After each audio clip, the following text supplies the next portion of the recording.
நம்ம இருக்கிறது துறவிக்காடுன்னு ஒரு ஏரியா, தஞ்சாவூர் மாவட்டம் இது. இங்கே இருக்கவங்களாம் ரொம்ப கஷ்டப்படுறாங்கன்னு சொல்லி கேள்விப்பட்டேன். முதல்ல வந்தோடனே பார்த்தோன்னே எனக்கே மனசு கேட்கல. ஒரு 50-60 குழந்தைங்களுக்கு மேலே இருக்காங்க. உங்களோட சாப்பாடுலாம் என்னன்னு கேட்டால் சொன்னப்போ எனக்கு மனசு ரொம்ப கஷ்டமாக இருந்தது. அதான் முதல்ல இவங்களுக்கு ஏதாவது ரெடி பண்ணி கொடுக்கணும் அப்படிங்கிறதுக்காக தான் இங்கே வந்திருக்கோம்.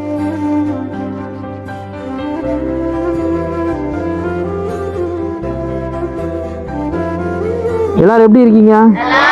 நல்லா படிக்கிறீங்களா? அம்மா அப்பாலாம் ரொம்ப கஷ்டப்படுறாங்களா? அப்போ என்ன செய்யணும்? எல்லாரும் நல்லா காலையில் என்ன சாப்பிட்டீங்க?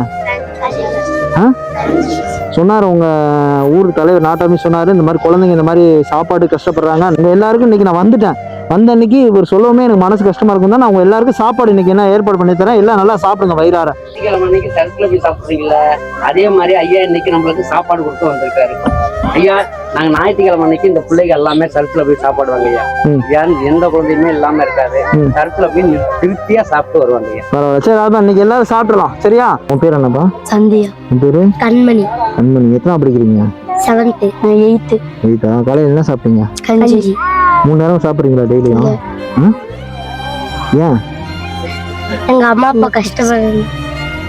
சாப்பிட மாட்டீங்களா? எப்பதான் 3 நேரம் சாப்பிடுவீங்க?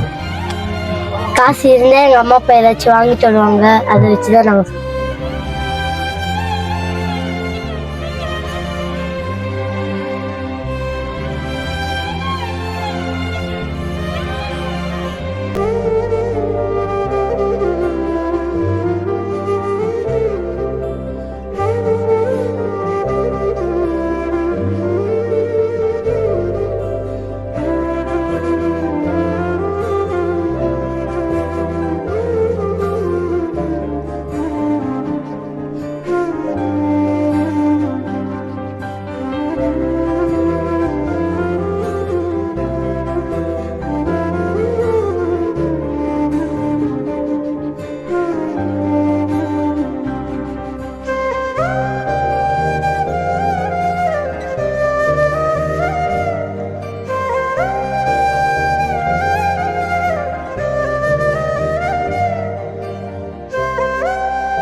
பிரியாணி ரொம்ப நாள் ஆச்சு, இப்போதான் சாப்பிட்றேன்.